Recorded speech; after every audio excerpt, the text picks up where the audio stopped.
अस्सलाम वालेकुम स्टूडेंट्स, कैसे हैं आप सब। स्टूडेंट्स, आज हम ऑक्सफोर्ड का जो फोर्थ एडिशन है कीबोर्ड की, जो इनकी न्यू बुक्स हैं, ये तो प्रीवियस ईयर आ गई थी, तो इससे क्लास 6 को हम डिस्कस करेंगे पहला चैप्टर, सही है। और उसके बाकी चैप्टर भी आप तक आते जाएंगे, सही है। तो जिसने मेरा चैनल लाइक नहीं किया, सब्सक्राइब नहीं किया, वो मेरा चैनल लाइक करे और सब्सक्राइब करे।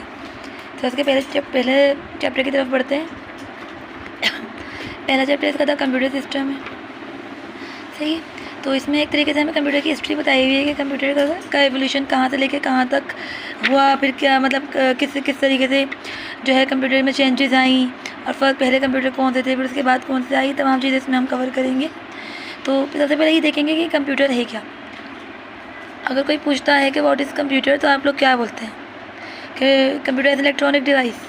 तो मुझे ये बताएं कि जो घरों में आपके डिवाइसेस हैं लाइक फ़ैन, टीवी, क्या ये इलेक्ट्रॉनिक डिवाइस नहीं है? क्या आपके घर में जो टीवी है, फ़ैन है, इस्त्री है, क्या वो बिजली से नहीं चलती है? तो इलेक्ट्रिक डिवाइस तो वो भी हुई। तो कंप्यूटर और इन तमाम डिवाइसेस में क्या फ़र्क है? कुछ तो डिफरेंस होगा ना। ये आपका क्वेश्चन है, इसको आप मुझे कमेंट सेक्शन में सॉल्व करके बताएंगे, ठीक है। तो अभी हम पढ़ रहे हैं computer an electronic device for storing, retrieving and processing data according to the given set of instructions to produce an output is called a computer.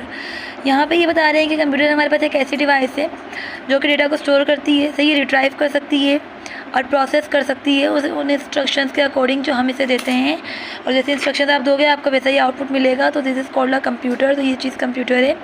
Computers are available in different sizes and types, और आपको ये पता है कि computer बहुत सारे sizes में और टाइप्स में होते हैं, सही, अवेलेबल होते हैं। तो computer use today have developed over the decades. जो कंप्यूटर आज हमारे पास इस वक्त मौजूद है इस हालत में, इसको बनाने में सदियां लगी हैं, हज़ारों लोगों के एफर्ट्स इसमें शामिल हैं। इस कंप्यूटर की जो फॉर्म आज हमारे पास है, ठीक है। Charles Babbage is considered as the father of computer. इनको फादर ऑफ कंप्यूटर कंसिडर किया जाता है, बल्कि हैं ये father of computer because of his concept and idea that enabled future scientist to develop computers. क्योंकि इन्होंने वो आइडिया प्रोवाइड कर दिया था जिसकी वजह से फ्यूचर साइंटिस्ट को बाकी आगे छोटे से छोटा और बड़े से बड़ा कंप्यूटर बनाने में किसी भी तरीके की कोई प्रॉब्लम सामने नहीं आई। Some key characteristics in the history of computers, operating system and internet are shown in the timeline. कुछ की कैरेक्टरिस्टिक्स हैं, सही है। वैसे तो लाइन बाय लाइन एवोल्यूशन हुई थी कंप्यूटर में, बट इन्होंने कुछ खास एवोल्यूशन दिए हुए हैं, कुछ खास कैरेक्टरिस्टिक्स दिए हुए हैं इस टाइमलाइन के अंदर, वो हम पढ़ेंगे। जैसे कि 1837 में हमारे पास एनालिटिकल इंजन का इन्वेंशन हो चुका था। फिर 1936 में हमारे पास सबसे पहली फ्रीली प्रोग्रामेबल कंप्यूटर बना दिया गया था, ठीक है। फिर 1947 में हमारे पास इन्वेंशन ऑफ ट्रांजिस्टर्स बनाए गए थे। फिर 1954 में फर्स्ट प्रोग्रामिंग लैंग्वेज बनाई गई थी, जो कि IBM ने बनाई थी, इंटरनेशनल बिजनेस मशीन ने। फिर 1964 में कंप्यूटर माउस का इन्वेंशन किया था, सही है। उससे पहले, क्योंकि जब तक कंप्यूटर माउस नहीं थे तो उससे पहले इनपुट जो दिया जाता था वो पंच कार्ड के जरिए दिया जाता था, आप लोगों को बात पता है, और अभी हम जनरेशन में इसको आगे पढ़ेंगे। फिर 1981 में IBM ने फर्स्ट पर्सनल कंप्यूटर बनाया था, सही है। फिर माइक्रोसॉफ्ट विंडोज़ इन्वेंट की गई। जब कंप्यूटर बनाया गया तो विंडोज़ की नीड महसूस होने लगी। फिर 1986 में IBM ने फर्स्ट अपना लैपटॉप रिलीज़ किया था। फिर उसके बाद गूगल, जो दुनिया का सबसे तेज़ सर्च इंजन है, वो बनाया गया। इससे ज़्यादा तेज़ अब तक का सर्च इंजन कोई रिकॉर्ड नहीं किया गया एक्सेप्ट सफारी। 1986 में हमारे पास, सॉरी ये पढ़ चुके हैं। फिर 2004 में हमारे पास सोशल मीडिया प्लेटफॉर्म ढूंढा गया था, एक ऐसा प्लेटफॉर्म जो कि बहुत ज़्यादा फेमस था और एक वक्त में इसकी बहुत डिमांड थी, जैसे फेसबुक, जिसको मार्क जुकरबर्ग ने फाउंड किया था, ढूंढा था, बनाया था। फिर iOS बनाए गए, सही, ऑपरेटिंग सिस्टम बनाए गए मोबाइल्स के, सही, जिनको आईफोन ने लॉन्च किया था बाय एप्पल, सही, 2007 में। तो ये हमारा पेज नंबर 2 है, और इस पर हम जो है वो डेवलपमेंट्स और हिस्ट्री देखेंगे कंप्यूटर की, सही है। तो इसकी हिस्ट्री कुछ इस तरीके से, अच्छा, तो हिस्ट्री इसकी कुछ इस तरीके से है कि सबसे पहले अर्ली कैलकुलेटिंग। देखो, आपको ये बात तो बताया ना कि 3 एराज में कंप्यूटर को डिवाइड किया गया है, मैकेनिकल एरा, इलेक्ट्रोमैकेनिकल एरा और इलेक्ट्रॉनिक एरा। तो ये वाला जो हम एरा पढ़ रहे हैं ना, ये हमारे पास मैकेनिकल एरा है, ठीक है, जिसमें जितनी भी डिवाइसेस बनाई गई थी ना, वो सब हमारी मैनुअल हेल्प करती थी, मतलब मैनुअल हम उसको ऑपरेट करते तब वो हमारे लिए हेल्पफुल थी, अदरवाइज़ नहीं थी। सबसे पहले एबेकस है, तो इसको प्रोबेबली ये फर्स्ट कैलकुलेटिंग डिवाइस समझी जाती है। अच्छा, ये एक वुडन फ्रेम पे कंसिस्ट होती है जिसमें बीट्स स्लाइड कर रहे होते हैं। कुछ एक वुडन फ्रेम होता है, वायर्स लगी हुई होती हैं, और इन वायर्स को ना दो सेक्शन में डिवाइड, मतलब इस फ्रेम को ना दो सेक्शन में डिवाइड किया गया था। जो ऊपर वाला सेक्शन है ना हमारा, इसको हम बोलते हैं हेवन, और जो नीचे वाला सेक्शन होता है ना, इसको हम बोलते हैं अर्थ। ठीक है, और ऊपर वाले सेक्शन जो कि हेवन है, इसके हर वायर, मतलब जो हर वायर है उसके अंदर एक एक तार के अंदर 2 बीड्स होते हैं, और नीचे अर्थ वाली वायर के अंदर 5 बीड्स होते हैं। और हर इसमें नीचे वाली वायर्स का जो एक एक बीड है ना, उसकी न्यूमेरिकल वैल्यू 1 होती है, और ऊपर वाली वायर की एक एक बीड की, ऊपर वाले मतलब हेवन के वायर के अंदर जो 2 बीड्स हैं उसमें एक बीड की न्यूमेरिकल वैल्यू 5 होती है। ठीक है, तो यहाँ पे हमारे पास ये कह रहे हैं it is use to perform simple calculation. इससे सिंपल कैलकुलेशन होती थी, से एडिशन कर सकते थे, सब्ट्रैक्शन, मल्टीप्लिकेशन और डिवीजन, और ये अभी भी एशिया के कुछ कंट्रीज़ में यूज़ होता है। सही है। The abacus is use to teach school children about the place value in the numbering system, और छोटे बच्चों को सिखाते हैं इसके ज़रिए, क्योंकि कहा ये जाता है, बल्कि माना ये जाता है कि जो चीज़ अगर बच्चों की जो बुनियाद होगी ना, जैसे काउंटिंग या कैलकुलेशन की, उसको एबाकस के ज़रिए अगर हम सिखाएंगे ना, तो वो उसका इफेक्ट लॉन्ग लास्टिंग रहता है, वो बच्चों को आखिर तक याद रहती है वो चीज़। Learning calculation using the abacus is believed to improve the concentration and memorisation skills, और ये क्योंकि इसके ज़रिए सीखा जाने वाला कोई भी लेसन जो है वो ईज़िली लर्न हो सकता है। ठीक है, अब हमारे पास ये एबाकस हमारे पास ब्लाइंड स्टूडेंट्स को भी पढ़ाने में और सिखाने में हेल्प करता है। सही है, क्योंकि जो देख नहीं सकते वो फील करके इन बीट्स को ऊपर नीचे स्लाइड्स करके क्या कर रहे होते हैं, पढ़ रहे होते हैं। तो नेपियर बोन्स है, इसके बाद नेपियर बोन्स को सर जॉन नेपियर ने बनाया था। इसके अलावा ये एक हमारे पास एक ऐसी डिवाइस थी जिसको कार्व्ड बोन से बनाया गया था, और इन हड्डियों पे ना कुरेद के निशानात बनाए गए थे, इसे 1, 2 नंबरिंग की गई थी हड्डियों को कुरेद के। और ये भी एडिशन, सब्ट्रैक्शन, मल्टीप्लिकेशन के लिए यूज़ होता है, बट इससे एक फ़ायदा ये था कि इससे स्क्वायर रूट भी निकल सकता था। ठीक है, फिर हमारे पास आ जाता है पास्कल लाइन। इसको ब्लेस पास्कल ने बनाया था, पहला मैकेनिकल कैलकुलेटर था। इसको बनाने का रीज़न तो ये था कि ब्लेस पास्कल के जो फादर थे ना, वो इनकम टैक्स ऑफिसर थे।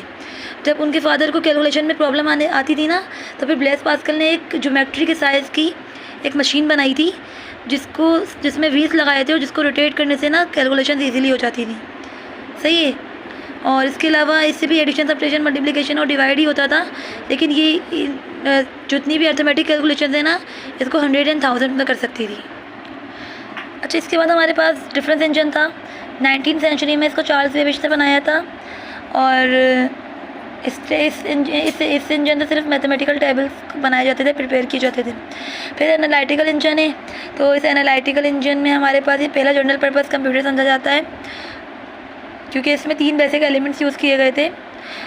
वो था इनपुट था, मतलब इनपुट दे सकते थे, आउटपुट मिल सकता था, और मेमोरी डिवाइसेस थी, मतलब हमारा जो भी आउटपुट था वो स्टोर भी हो सकता था। Due to this his path breaking contribution on computing, computing कहते हैं कैलकुलेशन। सही है, उनके मतलब उनका ये रिकॉर्ड ब्रेकिंग जो इन्वेंशन था, उसकी मदद से चार्ल्स बेबेज को फादर ऑफ कंप्यूटर कहा जाता है, क्योंकि बाकी जितने भी कंप्यूटर्स हैं ना, वो इस एनालिटिकल इंजन के कॉन्सेप्ट पर बनाए जाते हैं। ठीक है, तो ये एनालिटिकल इंजन है, सॉरी ये डिफरेंस इंजन है, और ये एनालिटिकल इंजन। अब हम फर्स्ट जनरेशन, अब हम कुछ एवोल्यूशंस पढ़ेंगे, जैसे कंप्यूटर्स में जैसे जनरेशन वाइज अब इसको हम पढ़ेंगे। अच्छा, तो इसके एवोल्यूशंस हम पढ़ने वाले थे। तो फर्स्ट जनरेशन कंप्यूटर हमारे पास, इसका टाइम पीरियड ये है 1940 से 1958 तक जितनी भी डिवाइसेस आई थी वो फर्स्ट जनरेशन के एरा में आती हैं, और 1.7 फिगर में आप देखेंगे कि फ़र्स्ट जनरेशन में जितनी भी मशीन्स थी वो सब वैक्यूम ट्यूब यूज़ करती थी। सही है, सही है। तो यहाँ पे लिखा हुआ है, देखें, दे यूज़ वैक्यूम ट्यूब्स, मतलब फर्स्ट जनरेशन में बनने वाली हर डिवाइस वैक्यूम ट्यूब यूज़ करती थी, और they were very large in size and had a small internal storage and very expensive. और इस दौर में बनने वाले कंप्यूटर साइज़ में बहुत बड़े होते थे, और उनका जो है ना, मतलब उनकी जो स्टोरेज कैपेसिटी होती थी वो भी बहुत कम होती थी।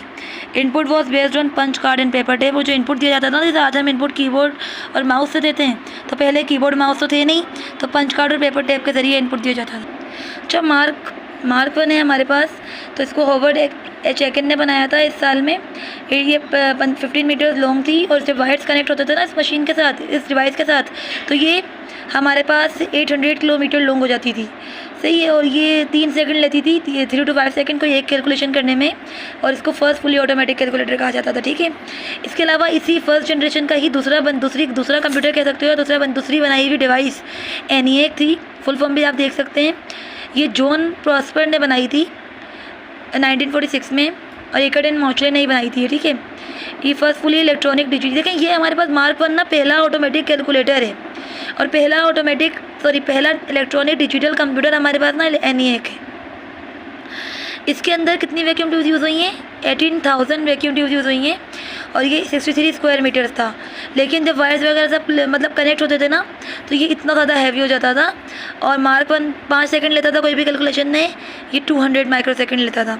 लेकिन अगर आज के दौर के हिसाब से देखें तो अभी भी ये ज़्यादा है, सही। It was originally build to help the army. ये वाला जो कंप्यूटर बनाया था ना पहला इलेक्ट्रॉनिक डिजिटल कंप्यूटर, वैसे ओरिजिनली ये आर्मी की हेल्प करने के लिए बनाया था कि वो एक्यूरेटली मिसाइल्स और बॉम्ब्स की लॉन्चिंग कर सकें, सही है। ये इसके अंदर कोई स्टोरेज कैपेसिटी नहीं थी कि ये कोई प्रोग्राम स्टोर कर सके, लेकिन इसके अगर हमें कोई प्रोग्राम इसके अंदर स्टोर कराना होता था ना, तो हमें मैनुअल उसको राइट करना पड़ता था, लिखना पड़ता था खुद से। इसके अलावा डिड यू नो में देखें, a stored program refer to a set of instruction. एक स्टोर प्रोग्राम जो होता है, जो लिख के हम देते हैं, वो सेट ऑफ इंस्ट्रक्शन होती है, इसके जो हम बताते हैं कंप्यूटर को उसको करना क्या है। This instruction can be written in different language, और ये डिफरेंट लैंग्वेज में लिखी जाती हैं। That can be understood by only computer. This language are called programming language. तो वो लैंग्वेज है जिसमें हम कंप्यूटर से कम्युनिकेट करने के लिए कोई प्रोग्राम लिखते हैं, वो लैंग्वेजेस प्रोग्रामिंग लैंग्वेज कहलाती हैं। EDSEC भी हमारे पास ये एक ऐसा कंप्यूटर था जो कि हमारा डेटा को स्टोर कर सकता था, ठीक है। ये प्रोफेसर विल्कीस ने बनाया था, और इंग्लैंड में यह थोड़ा सा ENIAC से फास्टर था। इसका वेट 6000 किलोग्राम था, और 20 स्क्वायर मीटर्स की जगह ये लेता था। इसके अलावा फर्स्ट इलेक्ट्रॉनिक कंप्यूटर था that use to store programs. आप देख रहे हैं आस्ते आस्ते एवोल्यूशन आ रही है। जैसे पहले कैलकुलेटर बनाया, फिर उसी के आइडिया पे इलेक्ट्रॉनिक डिजिटल कंप्यूटर बनाया, बट इस वक्त ये चीज़ों को स्टोर नहीं कर सकता था। लेकिन जब इसको इम्प्रूव करा थोड़ा सा, तो EDSEC का नाम दिया गया, और उसके बाद EDSEC हमारे पास चीज़ों को स्टोर कर सकता था। अच्छा, अब हमारे पास EDVEC है, तो अच्छा EDVEC हमारे पास, इसको भी कर्डिन जॉन मोचली ने बनाया था। फिर ये लेकिन इसमें कुछ कंट्रीब्यूशन ना जॉन न्यूबॉर्न का भी था, क्योंकि इन्होंने कॉन्सेप्ट इन्होंने दिया था प्रोग्राम को स्टोर करवाने का, सही है। और फिर इन्होंने EDVEC को और इम्प्रूव करने में भी हेल्प की थी। EDVEC 8000 किलोग्राम था, और 45.5 स्क्वायर मीटर्स का एरिया कवर करता था। लेकिन इसके अंदर कैपेसिटी थी कि ये अपने अंदर प्रोग्राम और डेटा तो स्टोर कर सकता था। फिर UNIVAC हमारे पास एक ऐसा पर्सनल कंप्यूटर था जो कि कमर्शियली पहली बार अवेलेबल था शॉप्स पर, सही है, जो कि 13000 किलोग्राम हैवी था और इतनी जगह लेता था, सही है। ये कमर्शियली अवेलेबल इलेक्ट्रॉनिक कंप्यूटर था, and also first computer to handle बहुत न्यूमेरिक एंड टेक्स्ट डेटा। और इसके अलावा पहला कंप्यूटर था जो कि न्यूमेरिक डेटा और टेक्स्ट डेटा दोनों को हैंडल कर सकता था। देखिए, although the EDVEC was design earlier than the EDSEC। ये कह रहे हैं क्योंकि ये इससे पहले डिज़ाइन किया गया था, तो its development got delayed. The made EDSEC the first computer use the concept to store program. इसके डेवलपमेंट को डिले इसलिए किया गया था क्योंकि इसको हम थोड़ा सा और इम्प्रूव कर रहे थे कि ये प्रोग्राम्स को क्या कर सके, स्टोर कर सके। फर्स्ट जनरेशन की लिमिटेशन हमारे पास ये हैं कि फर्स्ट जनरेशन में बनने वाले सारे कंप्यूटर्स की ऑपरेटिंग स्पीड स्लो होती है। मतलब मार्क 1, ENIAC, EDVEC, UNIVAC ये सब ऐसे कंप्यूटर हैं जिनकी वर्किंग पावर स्लो होती है, सही है, और बहुत ज़्यादा इलेक्ट्रिसिटी कंज्यूम करते हैं, बिजली। मतलब आपका अगर ये वाले डिवाइसेस आप यूज़ करोगे तो आपका बिजली का बिल बहुत ज़्यादा आएगा, सही है। और इनकी मतलब इंस्टॉलेशन कहते हैं इस्टेब्लिश करने को, लगाना कंप्यूटर का, तो इसके इंस्टॉलेशन के लिए भी बहुत लार्ज स्पेस चाहिए होती थी। इसके अलावा देयर पोटेंशियल कहते हैं possibility to be program for task quite limited. वो जो टास्क प्रोग्राम करने की जो पॉसिबिलिटी होती थी ना, वो भी कम होती थी। मतलब ज़्यादा टास्क प्रोग्राम नहीं हो सकते थे इसके अंदर, और ये एक वक्त में एक प्रॉब्लम को ही सॉल्व कर सकते थे। लेकिन इस वक्त क्योंकि कंप्यूटर नए नए बने थे तो ये ह्यूजली एक्सपेंसिव थे, इनको बनाना बहुत महंगा था। अच्छा, इसके अलावा सेकंड जनरेशन कंप्यूटर को जब हम देखते हैं तो इसमें हमारे पास ये वाले सेकंड जनरेशन के कंप्यूटर ट्रांजिस्टर्स यूज़ करते हैं। फर्स्ट जनरेशन में क्या यूज़ किया था स्टूडेंट्स, वैक्यूम ट्यूब। सेकंड में ट्रांजिस्टर्स यूज़ हुए थे, और जब ट्रांजिस्टर्स यूज़ हुए सेकंड जनरेशन के कंप्यूटर में तो वो थोड़े से सस्ते भी हो गए थे और फास्ट भी थे और मोर एफिशिएंट थे। किससे ज़्यादा तो नहीं, आज के दौर में तो के कंपेरिजन के तो नहीं, लेकिन फर्स्ट से ज़्यादा थोड़े से सही चल रहे थे। क्योंकि इसके अंदर मॉडर्न डे के कुछ कंपोनेंट्स यूज़ हो रहे थे सेकंड डे कंप्यूटर के लिए। सेकंड जनरेशन कंप्यूटर के अंदर से प्रिंटर, स्टोरेज कैपेसिटी थी, डिस्क डिवाइस थी, ऑपरेटिंग सिस्टम भी आ गया था। लेकिन इस वक्त तक भी इनपुट डिवाइसेस का इन्वेंशन नहीं हुआ था, तो पंच कार्ड पर ही इनपुट दिया जाता था। सही है। और इसकी प्रोग्रामिंग लैंग्वेज कोबोल एंड फॉर्ट्रन थी। कोबोल की फुल फॉर्म होती है कॉमन बिजनेस ओरिएंटेड लैंग्वेज, और फॉर्ट्रन की होती है फार्मूला ट्रांसलेशन। ये इसके एग्जाम्पल्स हैं। सेकेंड जनरेशन में बनने वाले कंप्यूटर इन नाम से आए थे। फिर हमारे पास थर्ड जनरेशन में जब हम आते हैं तो हम देखते हैं कि थर्ड जनरेशन में आते तक हमारे पास मतलब चिप इन्वेंट कर दी गई थी। आईसी इंटीग्रेटेड सर्किट्स वाली चिप, जिसको चिप बोलते हैं खाली। ये साइज़ में छोटी थी। इसके अलावा इसने स्टोरेज कैपेसिटी को और इन्हेंस कर दिया था, बढ़ा दिया था सेकंड जनरेशन के कंपैरिजन में। इसके अलावा इस चिप की बदौलत एक वक्त में बहुत सारे प्रोग्राम्स रन हो सकते थे। इसके अलावा जब ये चिप का इन्वेंशन हुआ तो हमारे पास की इनपुट डिवाइसेस भी चेंज हो गई। मतलब पहले पंच कार्ड थे तो सेकंड जनरेशन तक भी पंच कार्ड थे, बट फिर उसके बाद कीबोर्ड और माउस यूज़ होने लगा और ये कंप्यूटर फिर सस्ते होते चले गए। सही है। थर्ड जनरेशन में बनने वाले कंप्यूटर्स के नाम ये हैं। फिर फोर्थ जनरेशन में हमारे पास माइक्रो प्रोसेसिंग चिप यूज़ होने लगी थी, जिसकी वजह से कंप्यूटर देखें साइज़ में कंप्यूटर बड़ा क्यों होता है, क्योंकि कंप्यूटर साइज़ में बड़ा इसलिए था क्योंकि छोटे छोटे कंप्यूटर्स को ना हमें वायर से कनेक्ट करना पड़ा था। और जब वो कंप्यूटर वायर से कनेक्ट हुए ना, वो छोटे छोटे कंपोनेंट पार्ट्स, तो कंप्यूटर का साइज़ क्या हो गया, खुद ब खुद बड़ा हो गया था। लेकिन जब हमारे पास ये चिप आई ना, तो इस चिप के अंदर ही तमाम यूज़फुल कंपोनेंट्स को क्या कर दिया गया, इंटीग्रेट कर दिया गया, जिस वजह से कंप्यूटर का साइज़ क्या हो गया, रिड्यूस हो गया। There is no need to install any external components. They use microprocessor, type of microprocessor use करते थे जिसके अंदर सारे सीपीयू के कंपोनेंट्स होते थे एक सिंगल चिप के अंदर। सही है। जो कि बल्क ऑफ डेटा प्रोसेसिंग कर सकता था। ठीक है। The use of micro processor result in decrease size and increase efficiency. जब हम कंप्यूटर्स बनाना शुरू किए थे ना, हमारा मकसद ही ये था कि ऐसे कंप्यूटर्स बनाएं जो साइज़ में छोटे होते जाएँ और उनकी एफिशिएंसी बढ़ती जाए। अब आप देख रहे हैं, अब हम ऐसे कंप्यूटर्स बना चुके हैं, मतलब मोबाइल वॉच को अगर हम देख लें तो वो साइज़ में छोटे भी हो गए हैं और उनकी एफिशिएंसी भी बढ़ गई है। मतलब हम अपने मकसद में तकरीबन कामयाब हो गए। और इन कंप्यूटर्स फोर्थ जनरेशन का जब भी कंप्यूटर का जिक्र आया ना, समझिएगा आज के कंप्यूटर, जो कंप्यूटर आपके घर में मौजूद है, कंप्यूटर लैब में मौजूद है, ऑफिस में मौजूद है, स्कूल में मौजूद है, वो फोर्थ जनरेशन के कंप्यूटर्स हैं। ठीक है।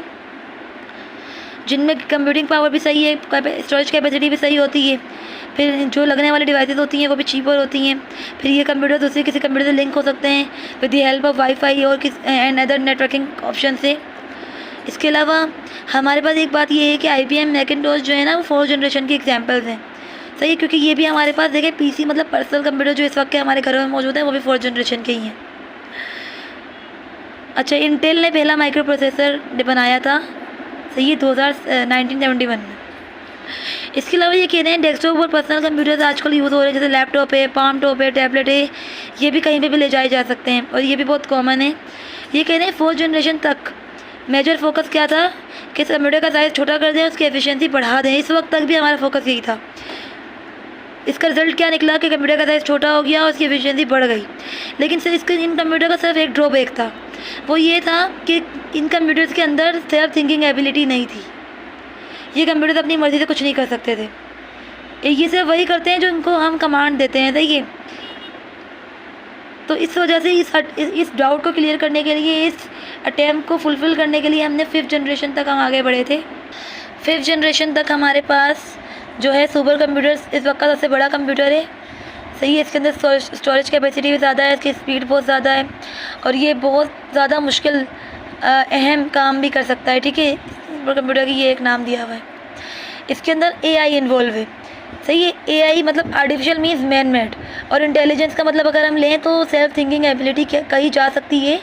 लेकिन ये वो इंटेलिजेंस है इसके अंदर जो इसको हम इंसानों ने दी है। सही है। मतलब दो इंटेलिजेंस होती हैं। ठीक है। एक नेचुरल इंटेलिजेंस होती है और एक आर्टिफिशियल इंटेलिजेंस होती है। एक मशीन लर्निंग होती है और एक ह्यूमन लर्निंग होती है। अगर मशीन लर्निंग की बात करूँ ना, तो मशीन वक्त के साथ साथ नहीं सीखती। मशीन को एक ही बार हम सिखा देते हैं, इसके बाद अगर मशीन कोई नई चीज़ ऑब्जर्व करती है ना, तो वो कंफ्यूज हो जाती है। सही है। जबकि हम इंसान क्या करते हैं, हम कोई नई चीज़ देखते हैं ना, तो हम उसको सीख लेते हैं, हम उसको देख के कंफ्यूज नहीं होते। लेकिन मशीन सिर्फ उतना ही जानती है, इतना आप उसको सिखा सकते हैं, इतना आपने उसको इन्फॉर्मेशन दी है। तो कंप्यूटर साइंस है, ये क्या करता है हमारे पास, इसने एक ऐसा कंप्यूटर बनाया था जो कि थिंक कर सकता था, सोच सकता था, बिहेव कर सकता था और रिएक्ट कर सकता था उन तमाम तरीक़ों से जैसे इंसान बिहेव करते हैं। 5th जनरेशन के कंप्यूटर्स जो थे वो इन्होंने इस लैक ऑफ थिंकिंग पावर को क्या कर दिया था, रिप्लेस कर दिया था। अब जितने भी कंप्यूटर्स AI की इन्वॉल्वमेंट के में आ रहे हैं वो सब के अंदर सेल्फ थिंकिंग एबिलिटी है। ये जनरेशन पीरियड है, ये बहुत ज़्यादा अहम होता है, इसको याद कर लीजिएगा, ठीक है। तो स्टूडेंट्स आज के लिए हम अपना लेक्चर इसी जनरेशन टेबल पर ही स्टॉप करेंगे। अगर आपको कोई प्रॉब्लम हो, कोई मसला हो, कोई इशू हो तो कमेंट सेक्शन में लाजमी कमेंट रिलीज़ कर दिया करें, छोड़ दिया करें और लाइक करें मेरे पेज को और सब्सक्राइब करें। और अगर सही से आपको इस चैप्टर को पूरा समझना है ना तो आप वीडियोस को पूरा देखें, क्योंकि पूरा देखे बगैर आपको जो कॉन्सेप्ट्स हैं वो क्लियर नहीं हो पाएंगे, ठीक है। तो and thank you so much for watching my video and also like and subscribe my video. अल्लाह हाफिज़।